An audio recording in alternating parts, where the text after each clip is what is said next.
that was the kind of language that was used around money. And you really have to sit and think about the damage that would do, the opinions that you would form. The deeper you dig, the more stuff you're going to find. But this is really valuable work in digging up, unearthing those really ugly potatoes that are hanging out in there somewhere that you need to dig up, the rotten spuds that are stinking out your money mindset. I don't have to be anything that I don't want to be, and I have control of my financial future. And I bet a lot of you right now are having a lot of light bulb moments going off.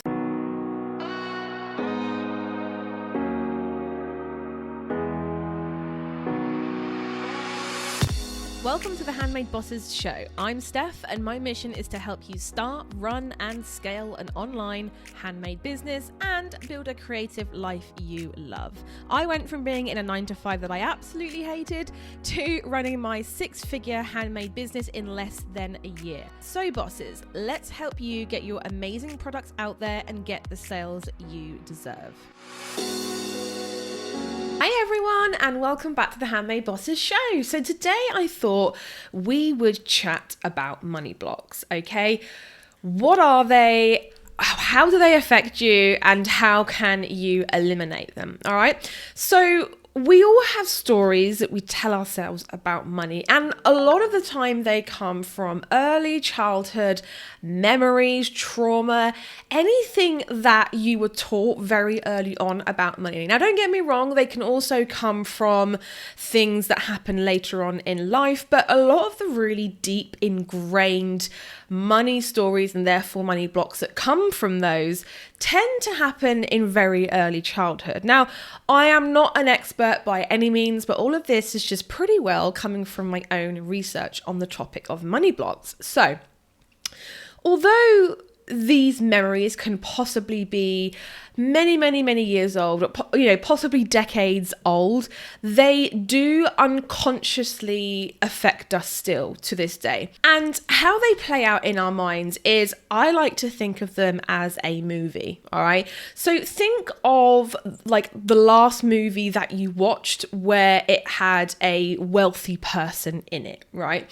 Now, were they portrayed in a good way? Were they generous? Were they just a nice person?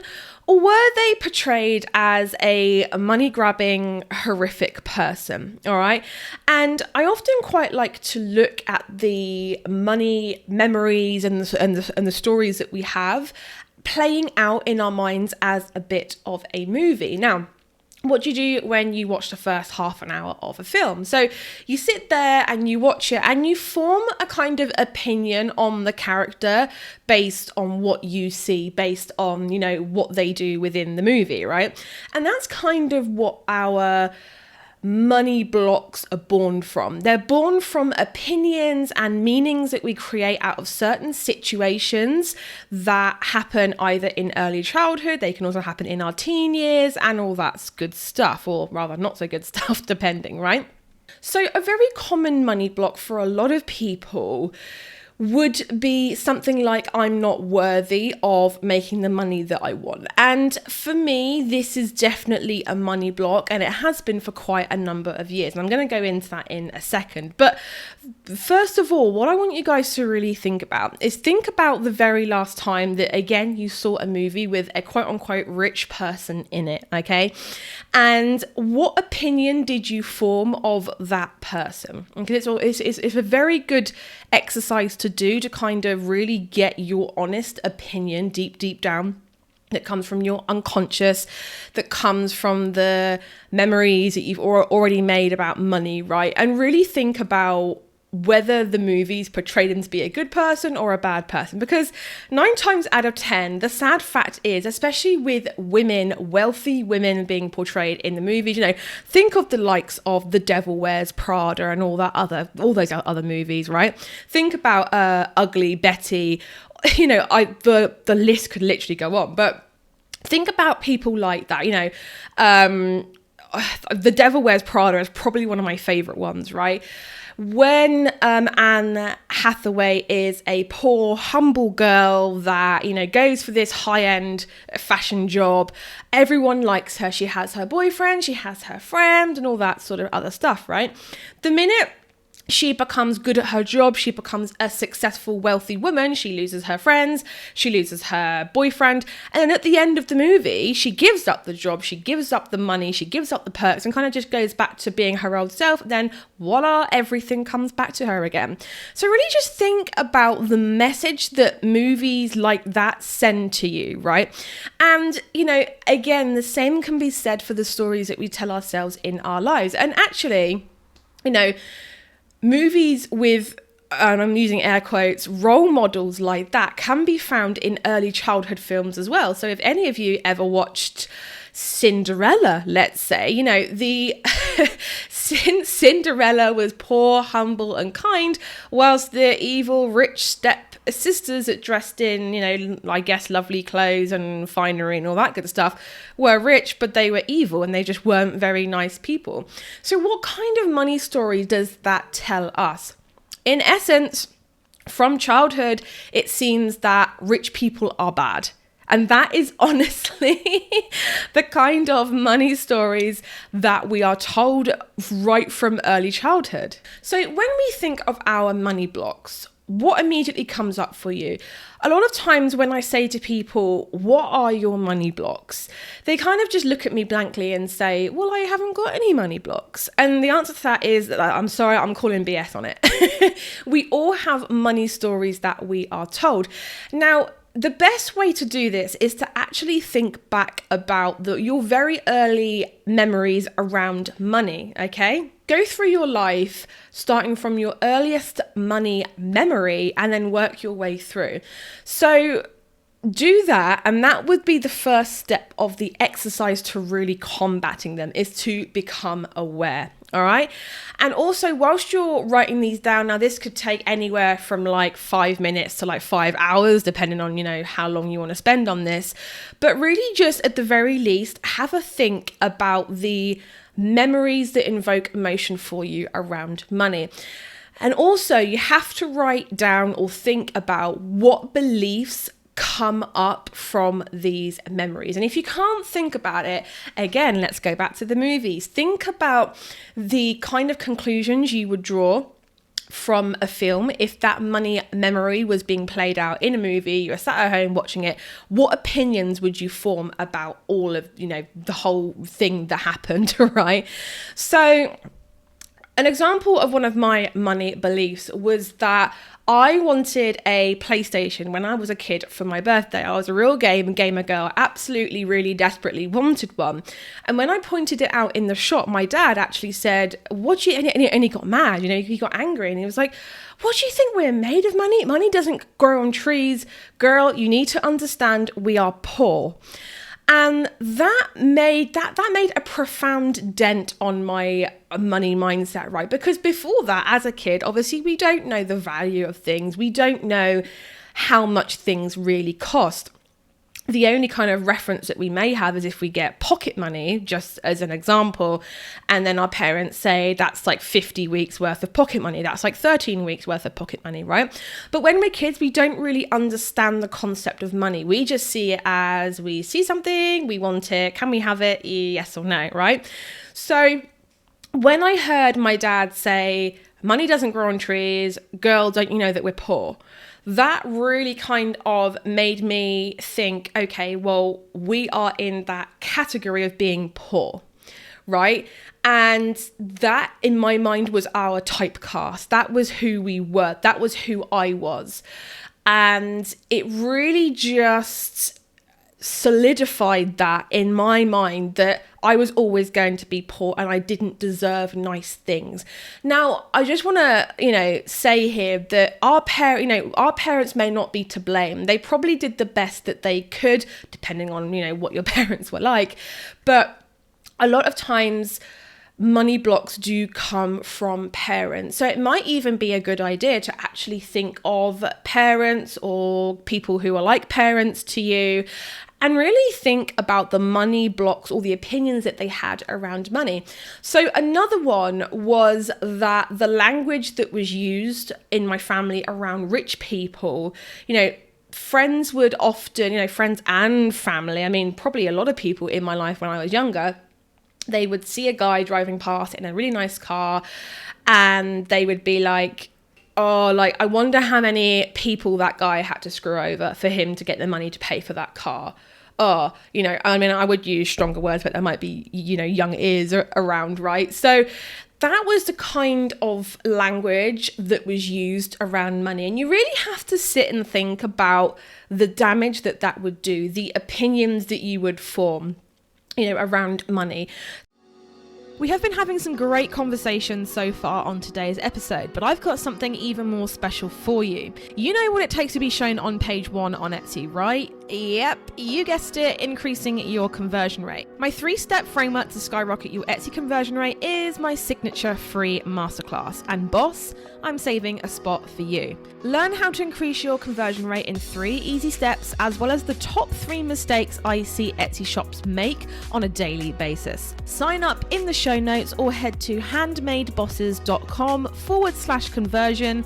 That's handmadebosses.com/conversion, CONVERSION, to claim your spot. Now let's get back to the episode, and I can't wait to see you there, boss. So really step 1 to this whole process of starting to eliminate money blocks is this. Number 1 is to write down all of the memories you have around money, okay? Now you might not be able to do every single one. This might take you a good few hours. It might take you a good few weeks. And this exercise is not something that you do once and then you're done. You will have to probably keep adding to it. So keep it in the notes on your phone, keep it in Evernote, Asana, whatever you use for note taking. You could even just, use a good old fashioned notepad and pen. That's what I do. And you have to keep adding to this, because the thing is that things are going to keep coming up for you. All right. The deeper you dig, the more stuff you're going to find. But this is really valuable work in digging up, unearthing those really ugly potatoes that are hanging out in there somewhere that you need to dig up, the rotten spuds that are stinking out your money mindset. Because after all, we are business owners, guys. We are business owners, bosses that really need to make sure to take inventory of our opinions, of our mindset, and make sure that we can clear all of the rotten spuds out from under the ground, okay? So the first step to this is to really write down all of the memories that you have around money. And particularly pay attention to those that really make you feel emotional, all right? The second step to this is to really write down how that made you feel at the time / how that makes you feel today. So if we're going back to the example of my dad saying that, I couldn't have a PlayStation because we were poor, at the time that made me feel really sad, because I was like, oh, so is this how we're always going to be? And I think I remember at the time even saying to my dad, does that have to be the truth forever? And my dad was like, yeah, we're always going to be poor. So you can imagine what a 6-year-old, the effect that would have on a 6-year-old child, that they're taking all of their wisdom from this one person that is doing their best, but also has money blocks, right? So the kind of story that I told myself from that is that I will never change. We will always be poor, and that's that. And also what I got out of that, and the mind is a very funny thing, is that it can take meanings from seemingly nowhere in reaction to a situation that doesn't have to have that meaning, if that makes sense. So from that, I kind of drew that I wasn't worthy to be wealthy. I wasn't worthy to have what I wanted. I wasn't worthy to have nice things. And that is still a money block that I have to this day. I actually have, other arm. If you're watching this on YouTube, I'm pointing to my dream board that sits behind me. And actually on there, I have a little piece of paper that says, I deserve a life full of luxury. And it is something that I battle to this day. So we often draw meanings out of experiences that we have. So When you're writing your list, next to them, write the opinions that you had about what happened at the time and the opinions that you have now. And then the third layer to this, which is something that I'm still working through myself, is really connecting the dots between what happened, the meaning you drew from it, and writing next to it how that affects your business to this day. Because, boss, chances are it is still affecting you in some way, shape, or form to this day. And a lot of people will say, it doesn't affect me, it's fine, I'm fine, it's all dandy. But you would be surprised how many money blocks come up for you. So as an example, I really have had to work on this over the last few years, okay? So I noticed that a few years ago, I would never, well, more like a couple of years ago, I'd never seem to have like a savings account behind me, right? I always kind of, in my, I earned the money and I earned good money, especially from my Etsy shop, but I never seemed to have like a pot of money behind me. And I would look at the money coming in and I'd look at the money going out and I'd sit and I'd wonder, why do I feel the need? It was like really silly things.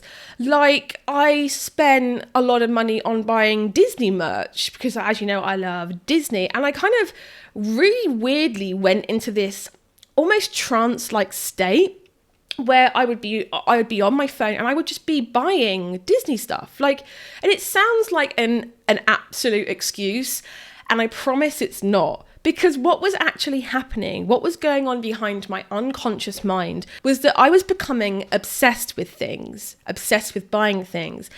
And the reason for that was that when people used to say, basically, I wonder how many people that guy had to screw over to be rich enough to afford a house, a car, whatever, like that. That, to me, the story I was telling myself was that rich people are bad people. So whenever I had money sat in the bank, I spent it. I got rid of it. Why? Because I didn't want the people that I loved to call me a bad person, for me to fit in that I'm a bad person category, right? Now, this sounds really, really interesting, and I bet a lot of you right now are having a lot of light bulb moments going off. But that's the thing, is that if you are struggling with money right now, chances are there's probably at least one or two or even three money blocks working behind the scenes. Now, at first, I just thought that maybe I didn't earn enough. Maybe my expenses were a lot. So I really reduced down my expenses. Now, at the same time, there was money. I was spending it on rubbish, basically. I was trying to get rid of the cash. I didn't want money lying around. I didn't want people to see that and think, that person's rich, she must be a bad person. But on the other side of the coin, I would, because I was told that, we were poor, I was poor, and that is who I always would be.